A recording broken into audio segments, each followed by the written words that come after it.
Aquí tenemos al presidente Javier Milei, argentino, recibiendo el premio de la sociedad Hayek. Esto es en Hamburgo. Y esto es por el hecho de promover ideas liberales. Bueno, ahí tenemos al presidente viajando y haciendo de las suyas. Escuchen esto.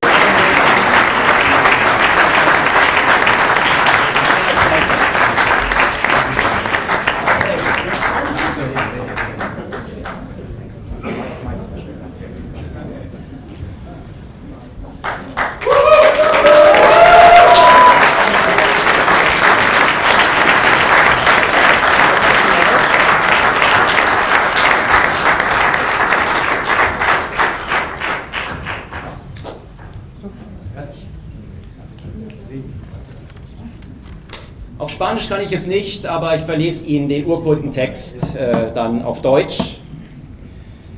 Der Vorstand der Friedrich-August-von-Hayek-Gesellschaft verleiht dem argentinischen Staatspräsidenten Javier Gerardo Milei Buenos Aires für seinen ambitionierten Anlauf zur marktwirtschaftlichen Sanierung der Republik Argentinien, besonders für den Mut und die Konsequenz seines Ansatzes im Sinne der österreichischen Schule, mit dem er der Welt zugleich ein ermutigendes Beispiel für die Kraft freiheitlicher Ideen in einem demokratischen Gemeinwesen gibt. Die Friedrich-August-von-Hayek-Medaille 2024.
Buenas tardes, y obviamente si estaría en un típico acto de Argentina diría hola a todos. En primer lugar deseo dar las gracias por este reconocimiento a esta lucha que hemos iniciado hace muchos años y que está dando frutos inesperados. Así que primero deseo dar las gracias por este reconocimiento a esta tarea que estamos llevando a cabo.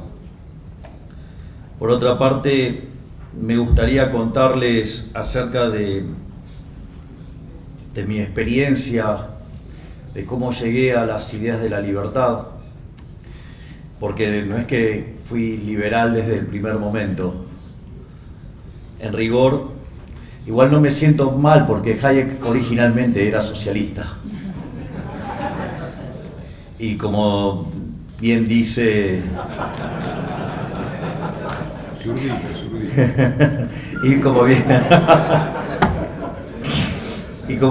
como bien decía Mises que el conocimiento en economía llevaba al liberalismo, y como decía Hayek, si los socialistas supieran de economía no serían socialistas. Así es que cuando aprendí economía pasé a ser liberal. Pero más en la previa yo contaba lo complicado que era para las ideas de la libertad en los ámbitos académicos. Seguramente si ustedes le preguntaran o le preguntan a algún economista de alguna universidad pública argentina o también de universidad privada quién es Ludwig von Mises, le va a contestar que cree que es el 9 de la selección de fútbol de Holanda. Y Y en ese ámbito hostil es en el cual los economistas en Argentina nos formamos. Básicamente, la formación que yo recibí originalmente fue una formación de lo que se denomina la escuela post-keynesianos, keynesianos tardíos, que son una rama de los keynesianos que tienen algunos tintes hasta cuasi marxistas. En ese sentido, fui contaminado por un montón de malas ideas, como que es necesaria la intervención del Estado, es necesaria la regulación, los empresarios son villanos y la inflación es multicausal y es culpa de cualquier cosa menos de la emisión monetaria. Y en ese contexto en el que fui formado, es más, cuando tomé mi primer curso de crecimiento económico, básicamente el profesor poco nos enseñó de crecimiento económico y nos enseñó de muchos autores de desarrollo, que poco tiene que ver con lo que hoy uno entiende como crecimiento económico, pero me quedaron algunas marcas de algunos profesores aislados o de leer libros y estudiar hasta las citas o irme, por ejemplo, a la biblioteca del Banco Central, que en aquel momento era la biblioteca de economía más grande de la Argentina, y me iba y me encerraba solo a leer cosas alternativas a las que me enseñaban en la universidad, y ahí fui conociendo a otros autores.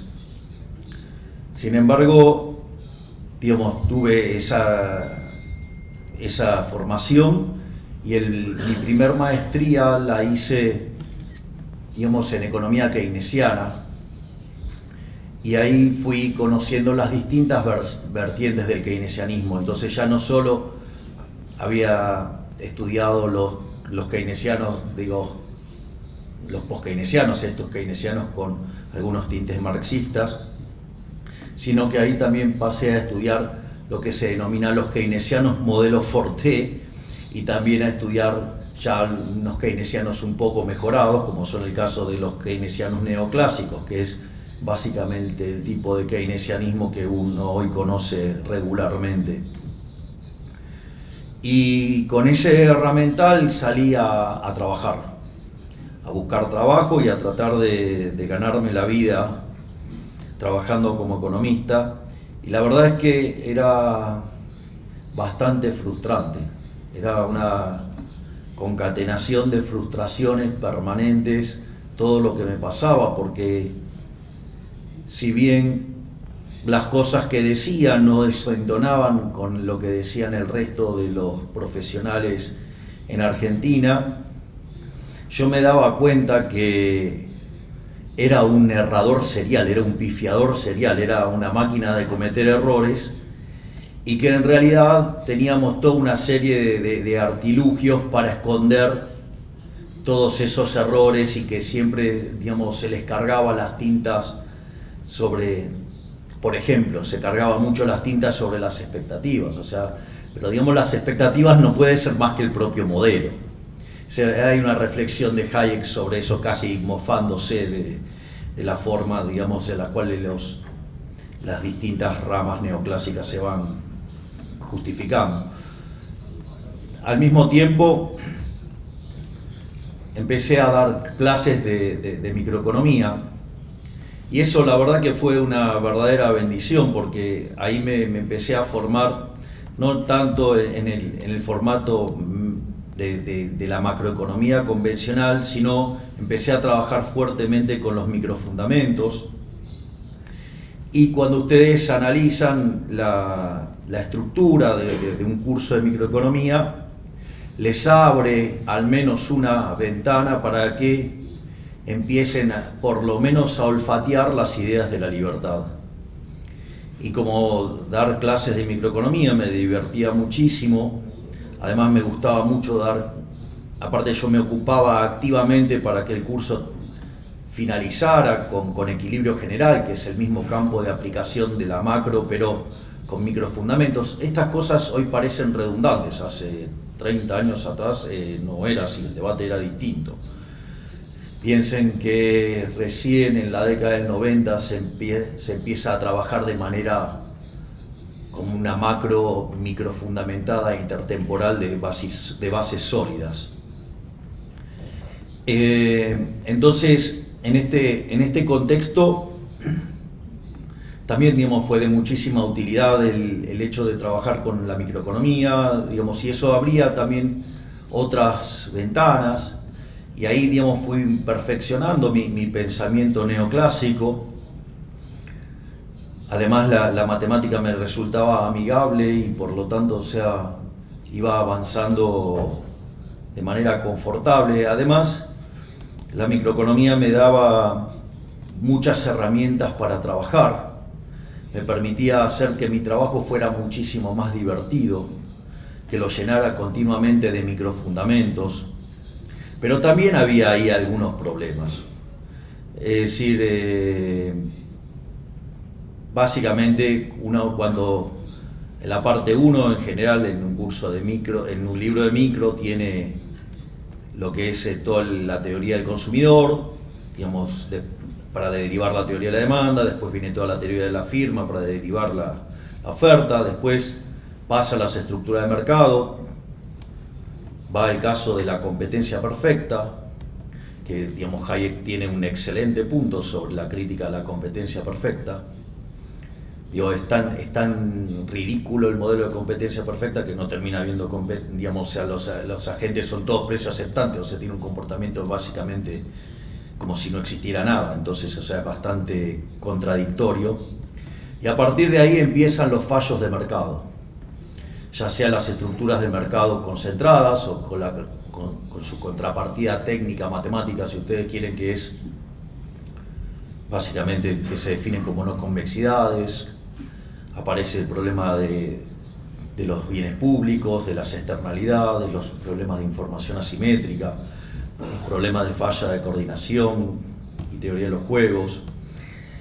Y después uno ya va a la parte de equilibrio general, pero toda esa parte de las fallas de mercado también es un germen muy importante, y de hecho es una de las cosas en las que yo, digamos, en mi reciente libro Capitalismo, Socialismo y la trampa neoclásica ataco de manera directa.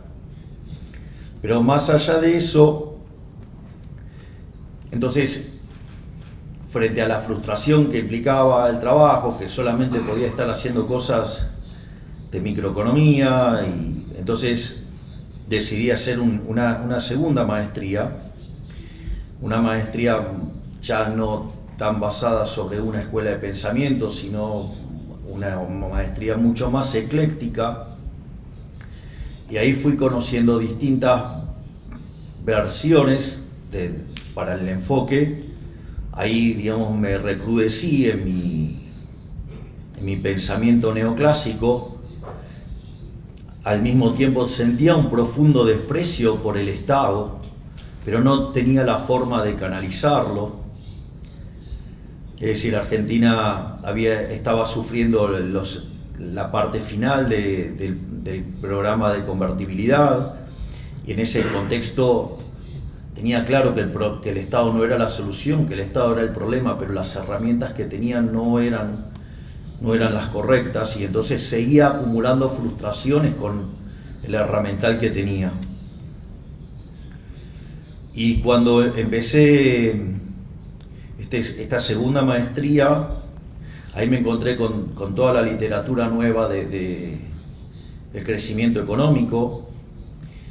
Ahí me encontré de vuelta con algunos de mis errores de juventud, porque una de las cosas que me pasó cuando miraba solo los libros de crecimiento económico, en muchos de los libros de crecimiento económico había una cita maravillosa de Robert Lucas Jr., que en paz descanse,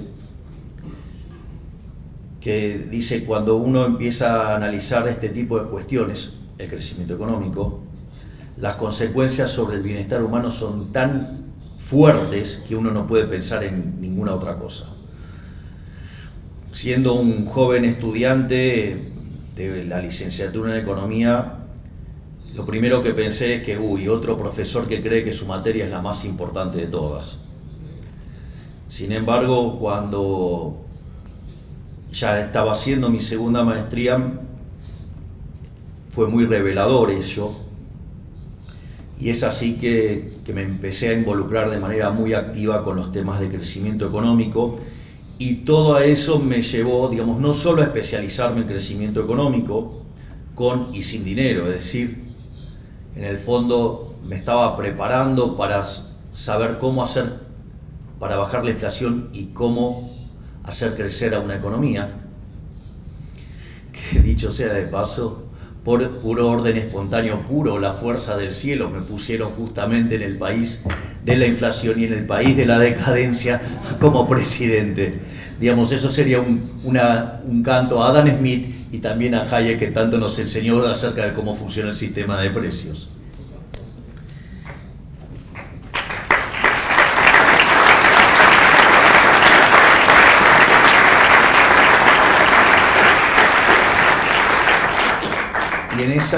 Y en esa lógica,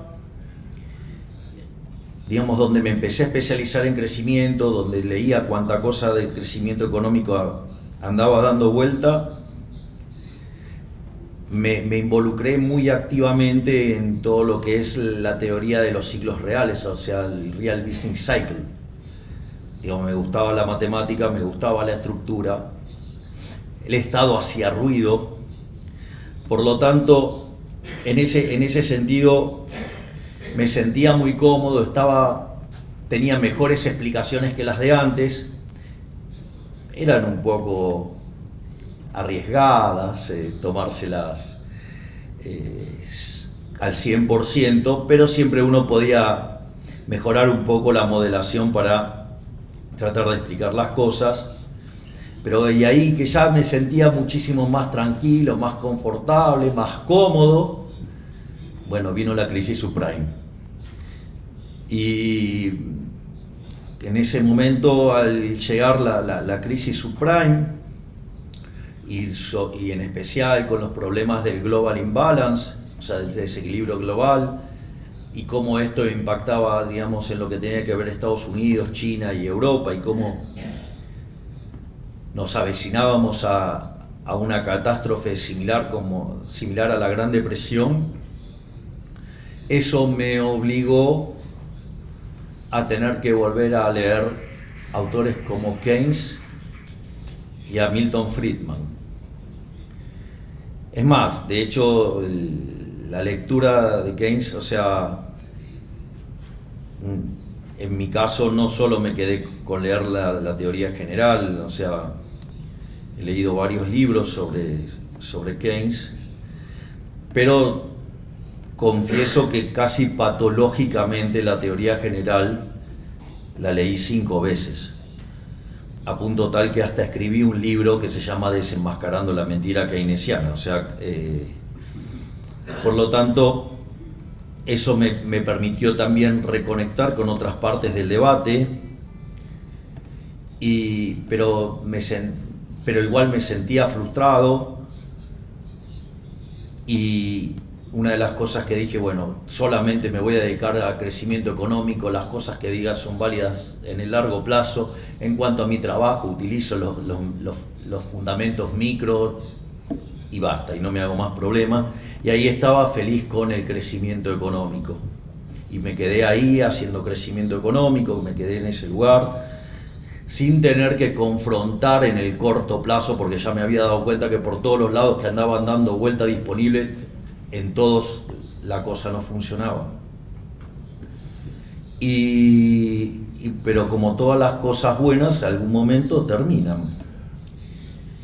Y en un momento, cuando me invitan a dar una charla en el World Economic Forum, no la que hice lío, sino cuando era más digerible para el resto de los humanos. Entonces me invitan a hablar sobre demografía y crecimiento, y ahí no tuve mejor idea que empezar a revisar el trabajo de Angus Maddison.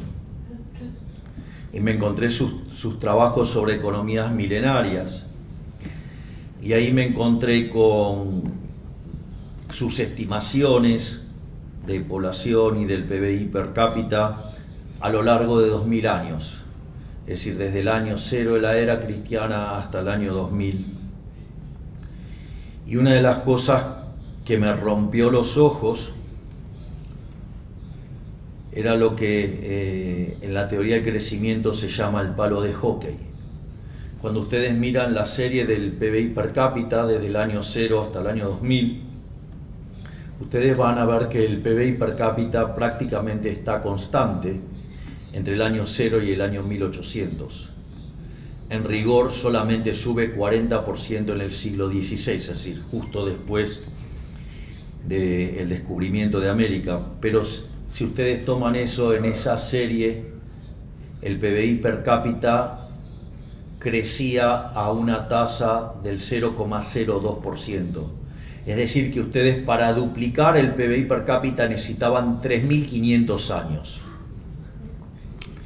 Sin embargo, después apareció la Revolución Industrial y en el siglo XIX la tasa de crecimiento se multiplicó por 33 veces, saltó a 0,66%, donde mucho de esa explicación tiene que ver con mejoras sanitarias y también con mejoras en la salud de las personas y la alimentación. Y cuando ustedes van al siglo XX se produce una nueva aceleración de crecimiento. En la primera mitad del siglo XX el crecimiento se acelera al 1,1%. En la segunda parte del siglo XX se acelera al 2,1% y es más, si ustedes corrigieran por la subestimación de las cuentas nacionales, el crecimiento económico podría estar en torno al 3 o 3,5% per cápita. Es decir, que en los últimos 200 años de esa serie hicimos muchísimo más que lo que habíamos hecho en los primeros 1800 de esa serie, donde ya, como les había dicho, mientras que en la primera parte el crecimiento fue 40%, en la segunda parte que estamos mencionando el PBI per cápita se multiplicó por prácticamente 10 veces, va para ser exactos 8 veces. Y al mismo tiempo 9 veces, perdón. Y al mismo tiempo la población se multiplicó por 8 veces. Es decir, que el PBI en los últimos 200 años de esa serie se había multiplicado por 72 veces. Más allá de que uno lo cuente como una historia de progreso y demás, eso para la teoría económica es un problema enorme. Cuando ustedes abordan el instrumental neoclásico, ustedes tienen que se asume la existencia de rendimientos constantes a escala o rendimientos marginales decrecientes. Es decir, que en la medida que ustedes agregan una unidad de factor, el producto crece, pero crece menos que proporcionalmente. Y ese problema, digamos, cuando ustedes miraban acá, la población se multiplicó por 8 veces y la producción por 9. Entonces claramente eso no tenía sentido. Ahora, la contraparte teórica de esto es que la existencia de rendimientos crecientes implica estructuras concentradas de mercado. Y las estructuras concentradas de mercado, el caso más extremo sería el del monopolio, pero cualquier situación de estructuras de mercados concentradas implican, desde el punto de vista de la eficiencia paretiana, algo que es malo. Entonces nos encontrábamos con una serie que nos decía, si uno miraba en los microfundamentos, que eso era malo para el bienestar. La pregunta era cómo algo que recibió a la población del mundo con un 95% de pobreza extrema y la había llevado en ese momento a niveles en torno al 10%, ¿cómo podía ser que la teoría económica dijera que eso era malo? Esa situación era verdaderamente muy desafiante. La verdad es que eso era un shock muy fuerte sobre lo que yo estaba pensando. Es decir, algo que la teoría económica decía que estaba malo, digamos, sacaba gente de la pobreza de manera fabulosa. La calidad de vida de los seres humanos nunca en la historia de la humanidad fue como la que tenemos ahora. Y frente a esa situación tremenda, una frustración intelectual enorme, empecé a buscar respuestas. Y afortunadamente un ex alumno de economía matemática que había trabajado muy bien y yo lo había llevado a trabajar a donde yo tenía un empleo formal, ese ex alumno mío tenía la costumbre de leer autores austríacos. Y frente al dilema que yo tenía, me facilitó un artículo de Murray Newton Rothbard, que se llama Monopolio y Competencia. Y esa fue una experiencia verdaderamente maravillosa, porque es un artículo de 140 hojas, y después de las 3 horas que tardé para leerlo, terminé de leer esas 140 hojas y dije, todo lo que enseñé de estructuras de mercado está todo mal. Es decir, durante 25 años estuve dando clases de estructura de mercado que están mal. Es decir, era una farsa. Y el efecto ese fue tan fuerte que le pregunté a esta persona dónde podía conseguir libros de estos autores. Y recuerde que, digamos, cuando ustedes iban a estos ámbitos académicos, Ludwig von Mises era el 9 de la selección de fútbol de Holanda. Entonces era una cosa como media complicada. Y entonces le pedí dónde podría comprar ese tipo de libros si no estaban en ningún lado. Y entonces me recomendó una librería que vendía libros de Editorial Unión, donde publica, por ejemplo, el profesor Jesús Huerta de Soto, a quien tanto admiro, y otros tantos autores maravillosos. Y entonces fui y empecé a comprarme todos los libros que veía me gustaban, y entonces me compré, sería cerca de 20 libros, y no compré más libros porque no tenía plata. Es decir, necesitaba la plata para volver en taxi a mi casa. Y dentro de esos libros que compré El hombre, la economía y el Estado, el tomo 1 y el tomo 2, y compré también el tomo 3, Poder y Mercado,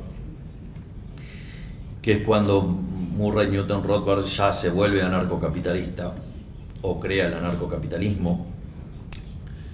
Y le pregunté al dueño de la librería si al otro día volvía, y entonces me dijo que sí. Entonces saqué la cuenta de cuánto necesitaba para comer, de cuánto necesitaba para los taxis, cuánto ir al trabajo, y todo el dinero que me quedaba me lo gasté todo. Y me habré comprado como en esos 2 días 50 libros, y así empecé a leer, y empecé a leer los autores de la escuela austríaca, y fue una experiencia maravillosa. O sea, estaba descubriendo un mundo nuevo, y tengo algunas anécdotas con algunos libros que son maravillosos, ¿no? Digo, por ejemplo, Uno de esos libros que me compré fue La acción humana. Y yo recuerdo que me senté frente a La acción humana, una edición de tapa dura, y me lo leí de punta a punta. No recuerdo, digamos, cuánto tiempo tardé en hacerlo, pero creo que tuve como encerrado 2 o 3 días hasta que lo terminé de leer. Y solamente me levantaba para comer, ir al baño y llevar a pasear a Conan. Y quedé deslumbrado con ese libro. Pero ese libro lo había dejado marcado. Entonces fui y me lo compré de vuelta, pero para tenerlo bien. Pero me di cuenta que quería seguir trabajando con el libro, que el otro ya lo había marcado. Entonces dije, bueno, me voy a comprar, o sea, este lo voy a dejar al lado del que primero marqué todo, este lo voy a dejar intacto para, en caso de emergencia, rompa el celofán y léalo. Y fui y me compré otro más y me lo llevé a la oficina. Entonces, cada vez que estaba aburrido en la oficina, lo que hacía era abría aleatoriamente cualquier parte del libro de Mises, de la acción humana, y entonces iba donde empezaba ese capítulo y me lo leía todo de vuelta. Y ese proceso lo fui haciendo a lo largo de varios días, y un día abro y estaba subrayado, vuelvo a abrir y estaba subrayado, vuelvo a abrir y estaba subrayado. Bueno, me di cuenta que me había leído por tercera vez La acción humana. Por lo tanto, digamos, Mises es un autor que ha tenido un impacto enorme sobre mí. También leí Socialismo, que también es una obra de arte, Dinero y crédito bancario. Hay un libro que es maravilloso y que sirve para entender muchos de los problemas que enfrentamos los liberales, que es La mentalidad anticapitalista, y que explica por qué la gente odia al capitalismo de libre empresa. También esto lo complementaba con las clases de Huerta de Soto en YouTube, y empecé a asistir a círculos de liberales. Y cuando empecé a leer Hayek me resultaba bastante difícil, pero después con el tiempo lo fui asimilando. Hay libros que me resultaron más fáciles, como el caso de Producción y Precios, y hay libros que disfruté desde el momento cero, como Camino de Servidumbre, al cual, digamos, en su forma dinámica cito recurrentemente, o lo que tiene que ver el tema de la fatal arrogancia, o lo que son los fundamentos económicos de la libertad, donde ahí está uno de los artículos más imponentes también, que es El atavismo de la justicia social. Digo que bien le haría a muchos leer ese artículo. Y en ese sentido también, digamos, me involucré mucho leyendo a Rothbard, y inexorablemente terminé siendo anarcocapitalista. Y una vez que entré, digamos, a leer, digamos, a Rothbard, a Jesús Huerta de Soto, a Walter Block, a Hans Gemma Hoppe, nada, era un camino de ida, ya no podía volver más. Y en el medio empecé a aparecer en televisión. Argentina tenía un problema de inflación creciente. Argentina, de ser el país más rico en el año 1895,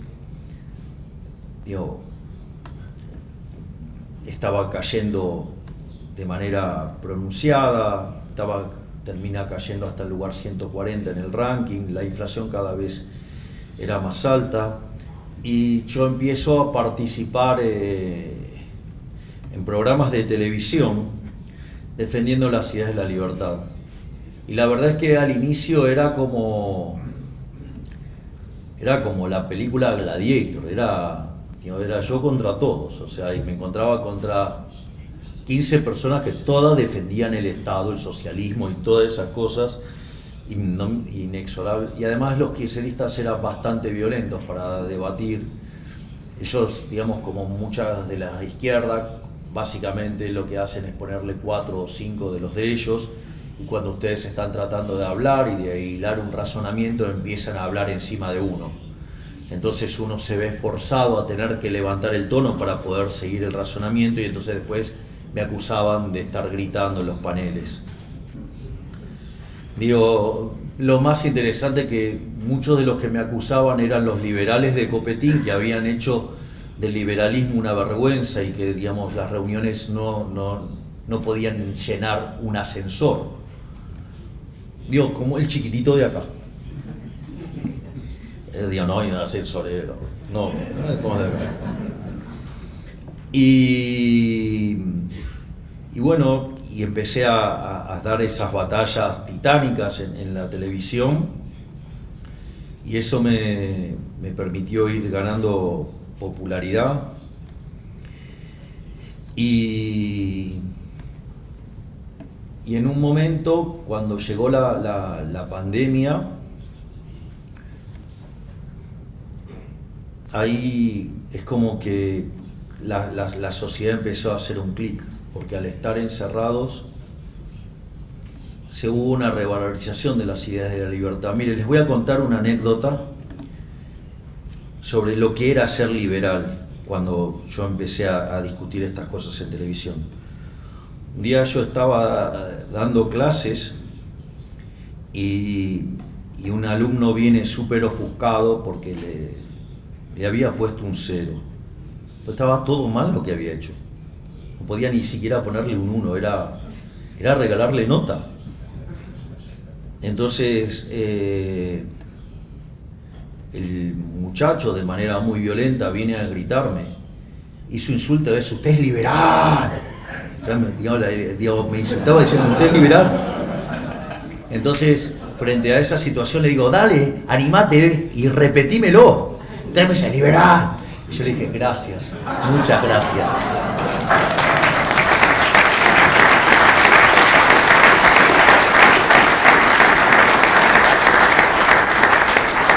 Pero sin lugar a dudas, con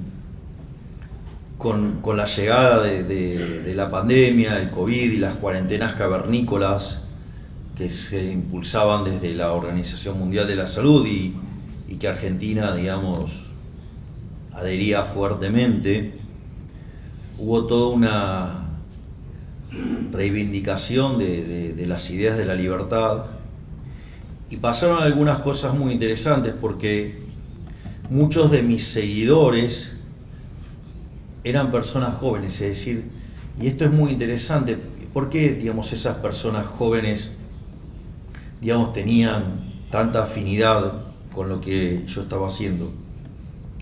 Básicamente eso es porque los jóvenes tienen menos tiempo de exposición al lavado de cerebro que es la educación pública, independientemente que sea de gestión estatal o de gestión privada, porque los contenidos los suele fijar el Estado. Entonces eso lo que hace es marcar la cancha, y determinada literatura ustedes no puedan acceder porque el Estado trata de bloqueárselos.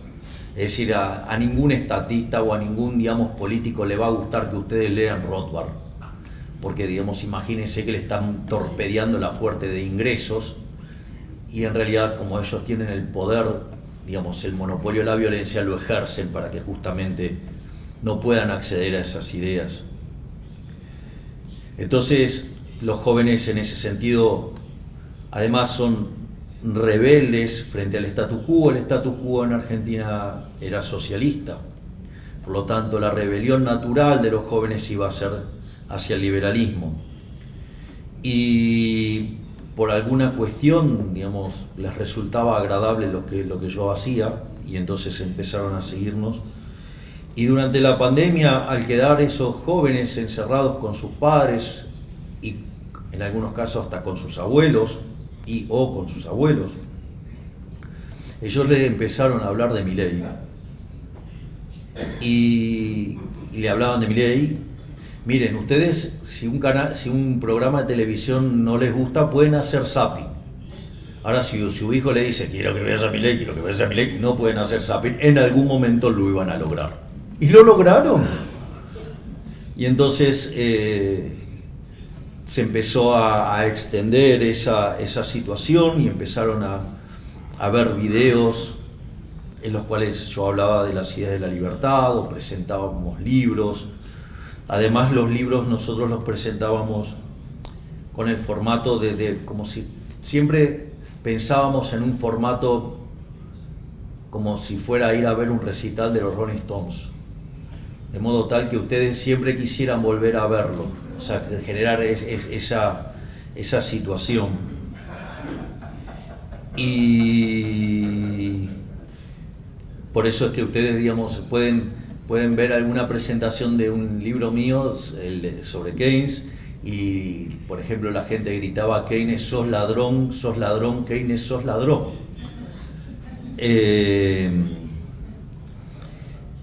Y cuando uno iba avanzando en esto de la pandemia, y con la llegada del gobierno de Alberto Títere Fernández,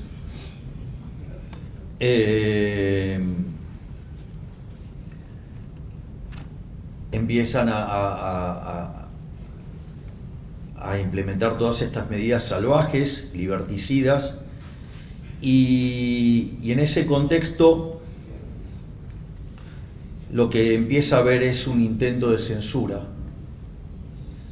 Digamos, hoy un diputado, digamos, que se llama Leandro Santoro, que en ese momento hasta casi se presentaba como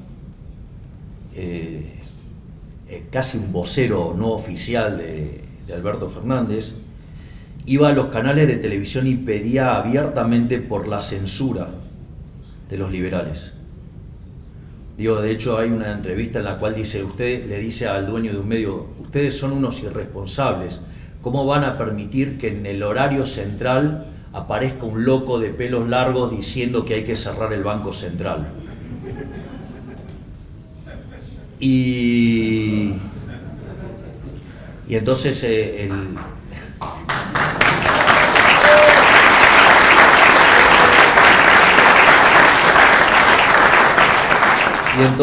el conductor le dice: bueno, decime quién es. Y es tan cobarde Leandro Santoro que le dice: no, te lo digo fuera del aire. Y lo mismo pasó en otro canal también de corte muy kirchnerista, la misma situación. Y ahí directamente ya estaban tan cebados en lo que estaban haciendo, que directamente decía que los libertarios éramos un problema, que había que prohibirnos, que había que sacarnos del aire, que no se nos podía dar lugar, que éramos peligrosos. Éramos peligrosos porque estudiamos, leemos. Una cosa verdaderamente impresionante.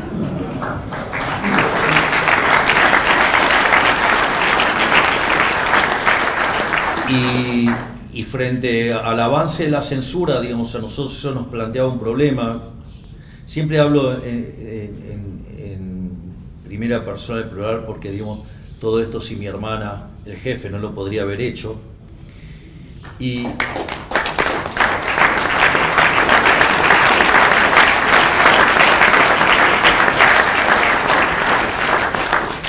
en un momento lo que nosotros veíamos es que si bajábamos la exposición en la televisión, no podíamos vender conferencias afuera.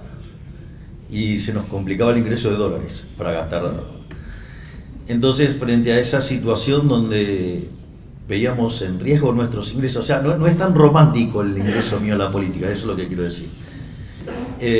Nos dimos cuenta que la única forma de cambiar las cosas era meterse y disputar desde adentro. Miren, si ustedes van a ver un partido de fútbol de Argentina, en Argentina es muy lindo, supongamos la selección argentina, y ustedes van a ver las banderas, los cánticos, la forma que la gente se expresa.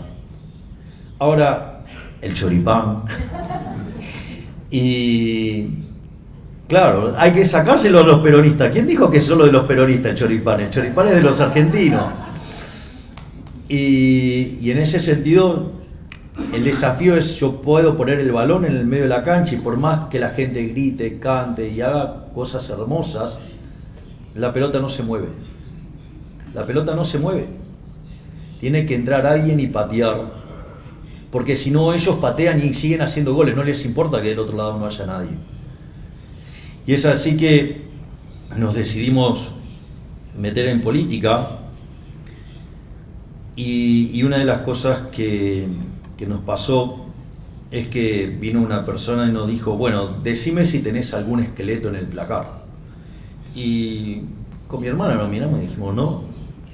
Entonces me dice, no me importa lo que me digas, te voy a investigar. Y entonces después de 2 meses esa persona vuelve y me dice, te tengo una noticia buena y una mala.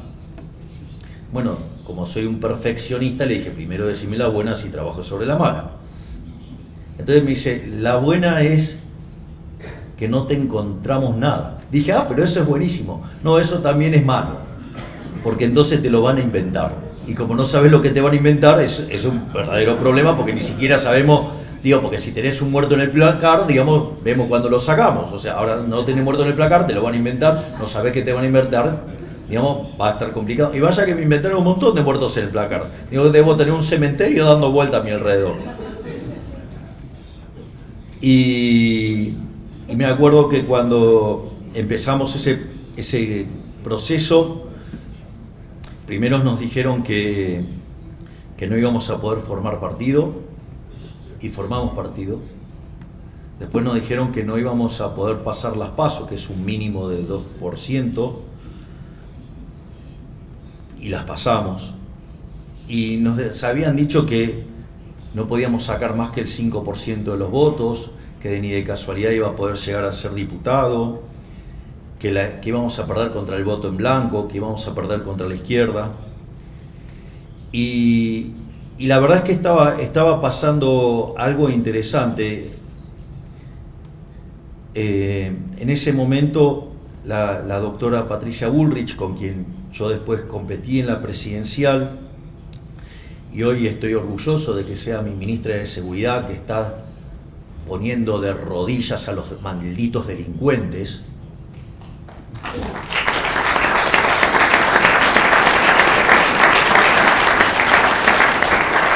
Mientras que todos me subestimaban, ella dijo algo muy interesante. Y les va a resultar lindo, el comentario, porque dice, miren, habría que prestarle un poco más de atención, porque que alguien se ponga a hablar frente a 20.000 personas de Hayek no es algo normal. Es decir, entonces, evidentemente algo estaba pasando. Y no solo eso, sino que además en nuestros actos, una de las cosas más atípicas era que se vendían libros, y todos libros de la escuela austríaca. Pero no solo eso, sino que además, como parte de la campaña, a mi hermana en un momento se le ocurrió si todos me valoraban como docente, ir y dar clases en las plazas. Y entonces íbamos a dar clases en las plazas. Y la verdad que contra todo pronóstico terminamos sacando 17% de los votos, y logramos 2 bancas para diputados nacionales. Mi compañera de fórmula, Victoria Villarroel, desde ese momento está junto a mí. Y logramos 5 bancas de legisladores. Y cuando asumimos, recuerdo que un periodista muy grosero del canal de Diputados TV me dijo, pero ustedes van a ser 2 diputados en 257, no van a poder hacer nada, porque son insignificantes dentro de la Cámara. Y en ese momento, justo para esa parte del año, que es en torno a mediados de diciembre, o sea, las asunciones son el 10 de diciembre, es la fiesta de Hanukkah en el calendario judío. Y la fiesta de Hanukkah recuerda, la proeza de los macabeos para recuperar el templo. Y dice, hay una frase muy interesante que dice, la victoria en la batalla no depende de la cantidad de soldados, sino de las fuerzas que vienen del cielo. Y eso después se convirtió en nuestro eslogan, las fuerzas del cielo, porque íbamos a pelear contra enormes adversidades y entonces la historia de los macabeos nos encendía y nos daba ganas de seguir peleando. Y es más, digamos, como hombre de fe también, digamos, era como una historia de David y Goliat. Pero si ustedes leen Nietzsche, dice que en realidad uno cree que David era el débil y que Goliat era el fuerte. Y lo que dice Nietzsche es que no, están equivocados, el fuerte era David porque de su lado tenía el Creador. Así es que con esa fe es que nosotros empezamos a avanzar fuertemente, y ahí se le ocurre una idea maravillosa nuevamente a mi hermana, el jefe, porque como liberal libertario, anarcocapitalista, no podía cobrar mi sueldo, porque ese sueldo está tomado de impuestos que se pagan coactivamente, por lo tanto, o sea, para mí representaba una contradicción, o sea, no podía resolver esa situación. Digo, no estoy diciendo que todos tienen que elegir eso, digamos, o sea, pero justo yo, digamos, anarcocapitalista, no mapeaba eso. Entonces estaba bien en convertirme en el topo del sistema, romper el sistema desde adentro, pero cobrar no mapeaba. Y en ese sentido a mi hermana se le ocurrió una idea genial, que fue la de sortear la dieta. Porque si lo hacíamos a dedo, digamos, éramos como cualquier otro político que hacía populismo, digamos, si lo hacíamos a dedo. Entonces esto, digamos, directamente lo determinaba el azar. Y cuando nosotros hicimos ese sorteo en la ciudad de Mar del Plata, que es una ciudad turística argentina, se convocaron cerca de 10.000 personas, vinieron a eso, y en ese contexto hicimos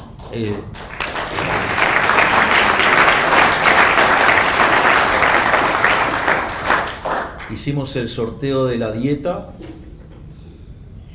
y fue tapa en más de 30 diarios de países muy importantes en el mundo. Y entonces ahí dijimos, acá hay algo. O sea, descubrimos que había una oportunidad de ir por algo más grande, y nos involucramos en la carrera electoral. Digo, creo que ya es historia conocida, y llegamos al balotaje, ganamos en segunda vuelta con una amplia diferencia, y nos encontramos con una economía básicamente destruida. Es decir, pero nosotros nunca lloramos o lamentamos de lo que heredamos, porque también hay que decir esto, las condiciones bajo las cuales un liberal libertario de las características que yo tengo llegué a ser presidente, era obvio que no iba a ser el jardín del Edén. Y en ese sentido, cuando llegamos, nos encontramos con la inflación mayorista corriendo un ritmo anual del 17.000%, que hoy, digamos, la inflación mayorista, digamos, viene bajando al 50%. Sigue siendo un número espantosamente alto, pero desde 17.000 a 50 hay un mérito enorme.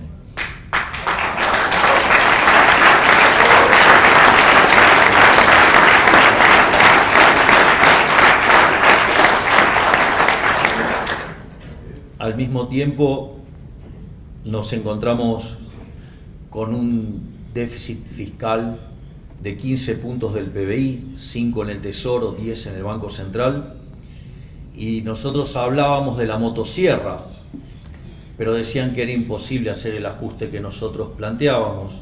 Decían que como mucho se podía hacer un ajuste de un punto del PBI en el Tesoro, y que, bueno, lo del Banco Central se iba a arreglar.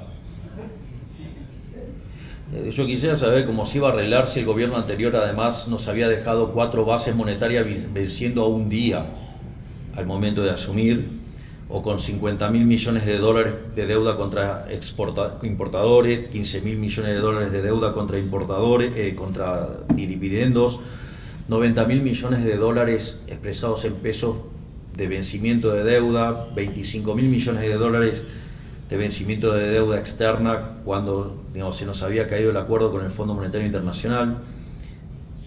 Y nosotros decidimos emprender un ajuste y hoy les digo que a 6 meses de haber asumido hemos hecho el ajuste fiscal más grande de la historia argentina.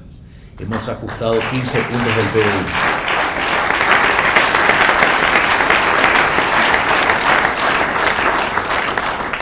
Y no solo que estamos doblegando la inflación, hoy la inflación mensual viene viajando a un ritmo aproximadamente del 3,5%, pero nosotros tenemos un sistema de devaluaciones del tipo de cambio del 2%, con lo cual la verdadera inflación en Argentina viene corriendo en torno al 1,5%.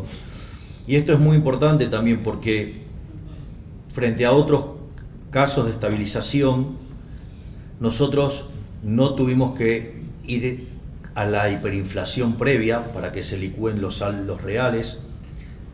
Nosotros no expropiamos, es decir, no hubo una suerte de plan Bonex donde se robó a los depositantes y se violentó el derecho a propiedad. Nosotros no hicimos controles de precios, ni directos ni inducidos, y tampoco fijamos el tipo de cambio. Es decir, lo estamos logrando en un contexto de plena libertad y de recomposición de precios relativos. Y de vuelta, los números son verdaderamente impresionantes. Obviamente que esto, digamos, no iba a ser libre de costos, pero nosotros eso se lo dijimos siempre en la cara a la gente. Les dijimos que no hay plata, les dijimos que iba a ser duro, que el inicio iba a ser complicado, pero que si lo hacíamos iban a empezar a ver buenos resultados.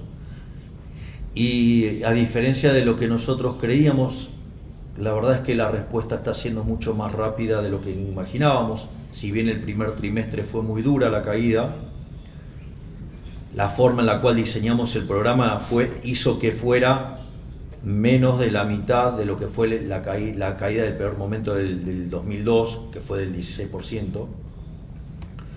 Y lo que se empieza a ver, los primeros indicadores que tienen que ver con el mes de abril y mayo, es que empieza a haber recuperación. Es decir, los datos contra el año anterior son negativos, pero cuando uno mira el mes contra mes desestacionalizado, empieza a haber crecimiento, empieza a haber signos de recuperación. De hecho, los índices de difusión, que miden la cantidad de sectores que están empujando positivamente, ya han pasado hace 2 meses el 50% y ya van 2 meses seguidos donde el indicador líder, que es el que anticipa lo que va a pasar con la actividad económica, está recuperándose. Por lo tanto, no solo hemos dado la batalla cultural, sino que ahora la estamos llevando a cabo en los hechos, y el motivo por el cual los socialistas están tan violentos es porque está funcionando y se les está cayendo la mentira.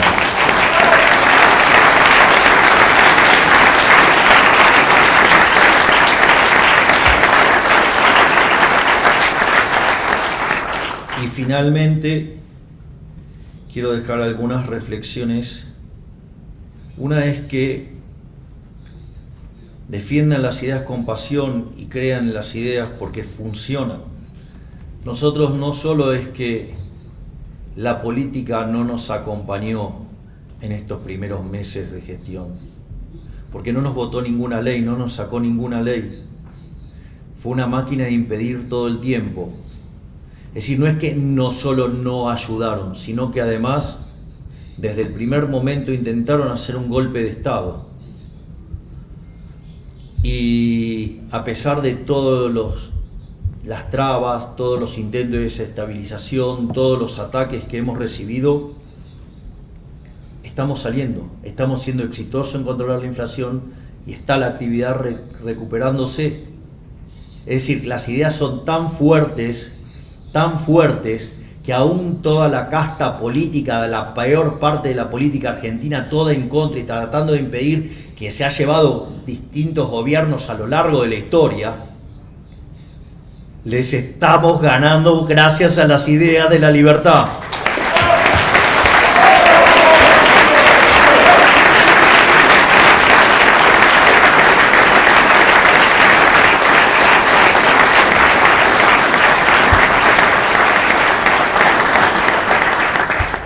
Y finalmente,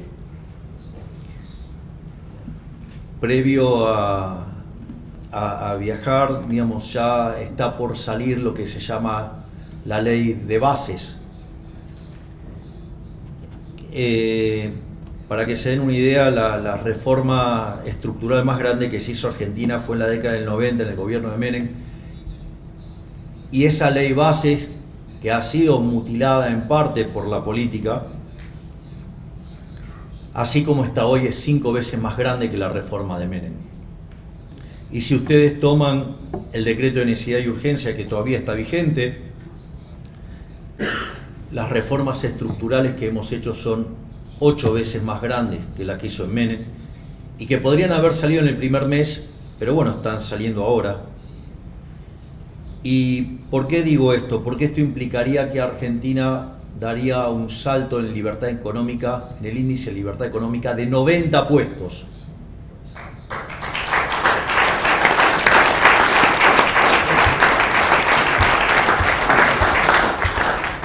Es decir, que Argentina pasaría a tener niveles de libertad económica muy parecidos a los que tiene, por ejemplo, Alemania o Francia. Pero nosotros queremos más libertad económica. Entonces, un benchmark es, por ejemplo, Irlanda. Irlanda, el país con mayor libertad económica del mundo, a pesar de que ahora está teniendo retrocesos.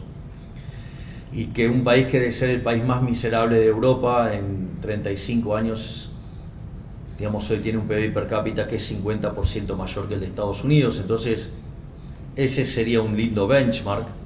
Pero no solo nosotros tenemos estas 800 reformas estructurales ya en la mesa, sino que además tenemos 3.200 más pendientes. Por lo tanto, no solo que queremos aspirar a la libertad económica de Irlanda,